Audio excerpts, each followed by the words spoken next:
In today's episode, we welcome Diana Figueroa, a dedicated registered dietitian with expertise in mindful and intuitive eating at Doherty Nutrition. With a strong background in clinical nutrition and a holistic approach to health, Diana shares her insights into fostering healthier relationships with food. Join us as we explore the principles of mindful eating and how to transition from dieting to a more sustainable and fulfilling approach to nutrition. Diana's guidance will inspire you to make healthier, more mindful food choices for a balanced and fulfilling life. Stay tuned. We are delighted to have Diana Figueroa as a guest on our podcast episode today. Diana is not just an experienced dietitian, she's a true authority in the field. Her extensive background covers a wide spectrum of vital topics, from women's health and hormonal balance to diabetes management and the art of mindful and intuitive eating. Welcome, Diana. Thank you so much for having me. I'm so thankful to have this, for you to have this platform and to just share what my passion is. So I'm looking forward to it and going into it. An absolute pleasure having you on. Just to kick things off here, Diana, first we want to know a little bit about you and your story. Can you tell us what exactly led you to pursue a career in nutrition and dietetics, and how did you become so passionate about really fostering healthy relationships with food and improving physical well-being? Yeah, I think it comes from, everything, right? When we're young, for me, everything involved food, right? And the culture. I'm Mexican, so I saw my grandma making cheese from scratch, making tortillas from scratch. And this is, I would go every summer and she would, it'd be out in the middle of nowhere in Mexico. So just the art of just food itself and just the taste and like the culinary side was something that I was really interested in. And I love to cook. But what really got me going was the emphasis that my parents put on preventative health. Also because, again, it's the way that I experienced it. I don't know if it's part of my culture, but also, preventing any sort of chronic diseases. So doing the best that we can with nutrition and the things that we have under our control. My mom was very much, she influenced me in that way. And so my parents really got me started, and then I went from there. And then I really never had another career path that was the career path I wanted to choose. I wanted to do something with nutrition and preventing any sort of diseases. And so that's what got me going. That's lovely. And so you also worked at the county hospital. Tell us a little bit about your experience there. What was that like? Oh, it was great. You get so much experience. So if you're a dietitian and you're listening, that's where you need to go to get experience, because you will get everything under the sun. So diabetes, kidney disease, really anything, everything you get experience with. And then I was actually at the women's health clinic, and also it was the refugee clinic. So I got a lot of experience with different cultures and women's health. Mm-hmm. So I was already interested in hormonal health, but it only helped me to emphasize that and educate myself more about that. And so I really got into the hormones and diabetes, and then also just learning about the different cultures. We got a lot of Hispanics from all different parts of Latin America. And then also I say we, but myself, also I got experience with different cultures in Africa, like Ethiopian, Nigerian, and all the foods. And also I just got to experience different foods. Clients would tell me about the different dishes that they would make, and I would ask them like, oh, what restaurants do we have in Dallas that I could try? And so that was also really fun. But in trying it and learning about it, I can understand people a little bit better and help them through with their chronic conditions. Oh, I love that statement, and really understanding that you really understand people better. That is powerful right there.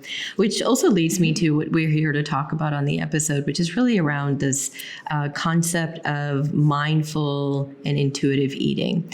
So let's take a step back before we dive into it. First, just explain to us what mindful and intuitive eating really is, and how it really differs from some of the very traditional diet approaches that we hear about. Right. So intuitive eating is really based on, well, first of all, mindful and intuitive eating, they go together. And mindfulness is just mindfulness in any other area of life, is a way of lifestyle of being present, being there with the food that we consume, and being very conscious and present, which can help us be more intuitive and listening to our body and what it needs. So it's very much away from the diet culture. And so I consider myself an anti-diet dietitian. So focusing on what the body needs and wants, rather than focusing on some diet to tell us what we need to eat and what time we need to eat, because our body is going to be very wise and our body's going to know that. Now, there's exceptions too of where certain conditions can cause some hormonal imbalances, where that intuitive part can be also not calibrated properly. And so I help with that as well. But listening, so the principles, there's 10 principles. And so it's getting away from the diet culture, getting away from the diet mindset, and making peace with food. So not looking at food as an enemy, and learning to love food again and not fear food, because there's a lot of fear in food nowadays. If you've noticed that with a lot of folks they're scared, like with everything that they eat, they think there's going to be something that's going to happen. It's either a positive or a negative. And sometimes it doesn't have to be that. It's just food. It's just there to enjoy it and appreciate it. Challenging the food police too, which we all have our own food police, which goes into what I was talking about, and feeling your fullness, feeling your hunger and fullness cues, coping with emotion with kindness. So a lot of folks also tend to fear food because they've learned to cope, that being their main coping mechanism. So being kind with themselves when it comes to that, and learning other coping mechanisms that are going to be healthy for their body. And gentle nutrition is one of the main things. So with that goes with being realistic with yourself and learning to enjoy the foods, like I mentioned. So there's a lot that goes into it, but really just learning to love, to put it really simply, is learning to love food again for what it is, which is enjoying the time with it, being present in that moment, tasting all the flavors, and not feeling guilty about it. There's so much to unpack within that. So Diana, I want to take one step at a time. When you said like really understanding and listening to your body, walk us through maybe what that journey looks like at a meal, right? At a lunch or at dinner, and then you've got chaos around you, got family and kids and different things going on. Walk us through what that really looks like in practice. Yeah, that's a great point. I would love to do that. So it's whatever is going on, giving yourself, whether it be 5 minutes, 10 minutes, or even check-ins. And so that could look like if you do have your kids are running around and you're trying to prepare the meal and get everybody together to sit down. But it looks like, that's why dinner with the family is so important, away from technology, away from watching TV, but just being present in that moment with the meal. And so sitting down, paying attention to what's actually on your plate, smelling it, tasting it, and really focusing on that taste in that moment, and talking about it too, even sharing with the rest of the family if you're able to do that, right? If you have the whole family with you, sitting at the table, asking them, how do you feel about this food? How does it taste to you? And taking pauses to talk too can be helpful with that, and checking in with yourself. So really just focusing on that present and being there in that moment of tasting the food and just focusing on all the textures, and all the senses, right? So how it looks, how it feels, how it tastes, all that. That's very interesting. Now, let's dive a little bit more into this. So, help us understand what are some common challenges that you normally see with this, especially as people are trying to develop a healthier relationship with food. How do you help them overcome some of the challenges that you see? Yeah, so a lot of people that I see, whether they're coming with like a full-on eating disorder or just disordered eating. Most people have disordered eating just because of how our culture is here in the US. Everything is what I like to call that all or nothing. So I either do something I do it well. So you see most folks like at the beginning of the week or during the work week, they're on schedule with their meals and everything, but then the weekend comes and they go into the mindlessness. So it's mindful during the week, mindlessness during the weekend. And so they go into this all or nothing of, I'm going to do it perfectly these days and then do it perfectly imperfectly on the weekend. And so it's this constant extremes. And so they get into this cycle, what I call the cycle of disordered eating, where they get into this diet. This diet brings them into this restrictive mode in the time that they're doing this diet, which eventually is going to lead to having the foods that they're restricting, which makes them feel guilty. And the guilt leads them into the all or nothing because they're like, well, might as well. If I already had something that I wasn't supposed to eat, then might as well just eat all the things today. And tomorrow is a new day and I'm going to restart tomorrow. Rather than being in that present moment and understanding it's okay to have this food. It's okay to eat this right now. There's nothing wrong with it. I don't have to go from being at 100 to 0, I could go from being at 100 to 80 to 70%, if that makes sense. And so getting away from that cycle is the number one most important thing to start having a healthy relationship with food. And that can help with also the self-esteem and being confident with themselves, because now they can understand that I can do it instead of making it harder than what it can be, which is the all or nothing just makes it a lot harder because it's like I either do it perfectly or I don't do it at all kind of thing. Did that answer the question? Yeah, it absolutely does. And now I want to take it a little bit to the research side of things, right? So research really shows that many diets are just not sustainable in the long term, right? And we see that time and again of how people associate, weight loss with that change, and then all the weight is gained back and then some. So anyways, but we see quite a bit of that. What are the key principles that really make mindful and intuitive eating perhaps a little different and even more sustainable in the long term? Yeah, that's a great question. And, you mentioned about the weight and not work, dieting, not helping with long-term weight loss. And I do want to point out that mindful and intuitive eating is not for weight loss. It's a lifestyle. And you hear that a lot, but there's a lot of diets that they're like, it's a lifestyle, but it's actually just a diet, another diet. And mindful and intuitive eating, it's just a way to approach how we view food. And you could be even on a diet.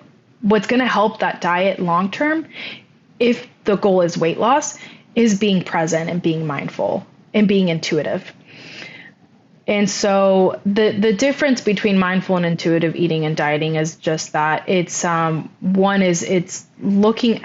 taking things in a logical way, in a practical way, and really focusing on mindful intuitive eating, adjusting to someone's life and working with yourself, like each individual person working with themselves to figure out that week what's going to work for them food wise. So if we can't meal prep that week, okay, well, what's plan B, right? I can still eat out, and that's completely fine.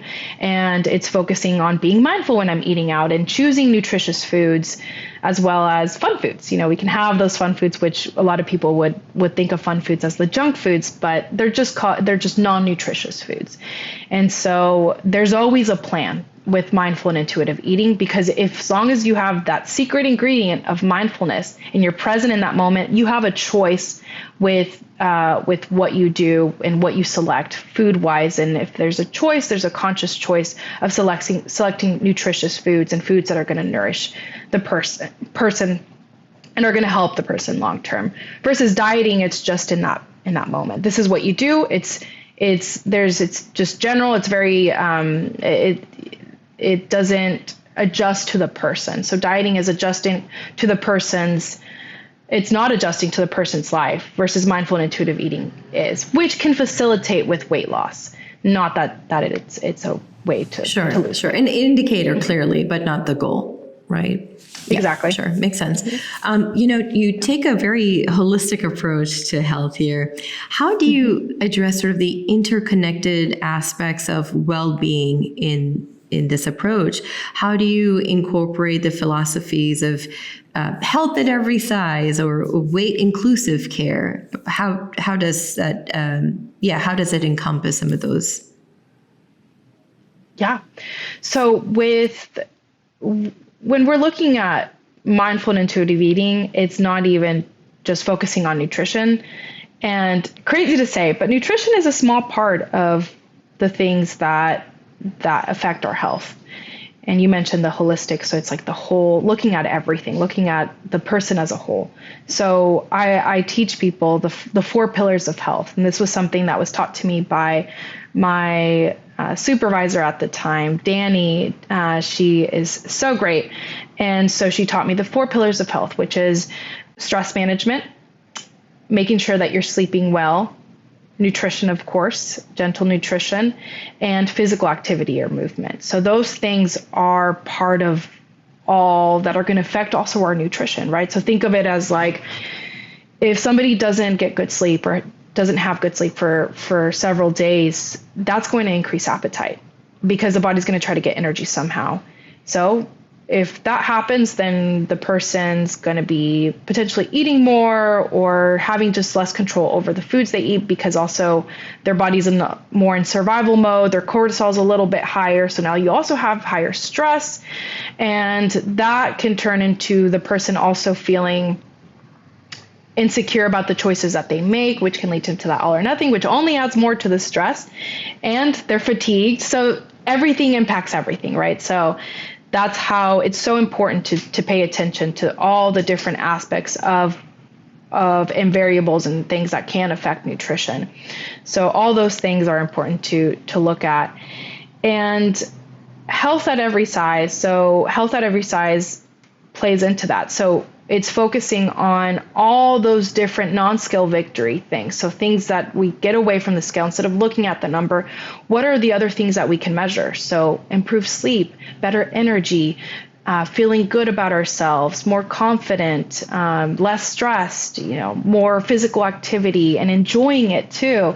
And so all those things are going to play into that health at every size, because it doesn't matter what that number says, within reason, of course, right? But that within reason part is going to come with each individual, what's going to be depending on all the other factors that I just mentioned that are going to determine whether they're in a healthy state for them, not what society says it's going to be, what is going to be healthy, right? Or what it looks like to be healthy. That stereotypical fit person, they might be healthy, they might not be healthy, who knows? But that's the point, is getting away from the scale, getting away from the number, and as a clinician, getting away from judging others based on their weight. If anyone in our listener, in our audience wants to jumpstart sort of this approach to intuitive and mindful eating, how do they benchmark where they are today and measure progress toward that? Yeah. So just like I was mentioning, the non-scale victories. So focusing on all the things that can, let's say, affect weight. If let's say if their listeners are wanting to lose weight, that's also fine. There's nothing wrong with doing that, as long as you have somebody guiding you properly and making sure that all the other non-scale victories are being met, because weight is just a reflection of what we are doing. and the things that we have control over, which is, like I said, is nutrition, sleep, movement, and managing stress. So focusing on all those other things are going to be the ways that we measure it, or our biomarkers, our labs, feeling better, having a more positive outlook in life, having a better relationship with food. So all those things are going to be the non-skill indicators and things to monitor for someone to see like how they're doing with their journey with healing their relationship with food. Love that. Can you share some insights in your holistic approach there to health and how you address interconnected aspects of well-being in your practice? Yeah. So the way that we approach it is, like I said, just focusing on all the different aspects of it, of how certain things are going to affect nutrition. So we focus on meal patterns and making sure that the person is having consistent meal patterns. So like I tell everybody, consistency is the secret ingredient. So consistency in meal patterns and a variety of nutritious food, so including different foods. And going back to the whole cultural thing, I always encourage people that have that different cultural background. They're going to have a lot of variety in their foods. And what's great about being in the US, they can include different cultures too. And so just having a variety of nutrients and promoting gentle movement, fun movement, and so all the things that I mentioned earlier. So looking at it, like you said, holistically, and looking at the person as a whole and working with them in a day-to-day, week-to-week. So I see most clients once a week or twice a week, and we talk about what's going to be realistic with them for that week. And we work on the food part and how we can adjust that week with whatever's going to be helping them to continue to reach whatever goal they have. One of the other things I'd like to hear from you about, Diana, is really helping us understand what that journey looks like for someone. You mentioned that moving away from all or nothing. What are some minor wins that can happen along the way where someone feels like, yeah, I'm moving in the right direction? Can you help us make it some tangible wins that we can associate with we're headed in the right direction? Yeah. So it's going to be different for everybody. But it's going to look like the person just feeling better about their body, listening, better body image, listening to their body. They're able to actually listen to their hunger cues and actually notice their hunger cues, their fullness cues, and finding success in that, and that making them feel better just overall physically, and having more energy like we talked about. So all the non-skill victory things are going to be the things that we are going to monitor for them and for them to see that they're improving. Now, we can focus, if weight loss is a goal, we do focus on that, but that's something that we're not looking at every single day. I definitely encourage to get away from looking at the number every single day, because it could be also just, weight's going to fluctuate quite a bit day to day. So, but yeah, we also focus on that. Like I said, the biomarkers, the labs, those are going to be things that we're looking at to see how the person's improving and getting to their goal. Lovely. With that, Diana, we are toward the end of the episode. At this point, I would love for listeners to just learn more about how they can connect with you and learn more about your work. Yes. You can go to dohertynutrition.com, Doherty spelled Doherty, and you can also find us on Instagram and TikTok and Facebook. So check us out. We have a lot of information there. We have blogs, so you guys can check us out there. Perfect. And with that, we will link it, by the way, everything up in the show notes below. So whichever platform you're listening to us, look at the notes section below and you should find all of the social media and website there as well. With that, Diana, it's such a pleasure having you on. Thank you so much for your time here today. Thank you so much for having me. Absolutely. Yeah, thank you so much for having me. Absolutely. And to our listeners, you know what time it is. We are toward the end of the episode. This is where you head over to our social media to answer this quick question. How can you practice mindful and intuitive eating in improving your relationship with food? Again, we'll continue the conversation on Facebook, on Instagram. Find this podcast post, comment below to tell us again, how can you practice mindful and intuitive eating in improving your relationship with food? We will continue the conversation there. We will see you there. Diana, again, a pleasure. Thank you.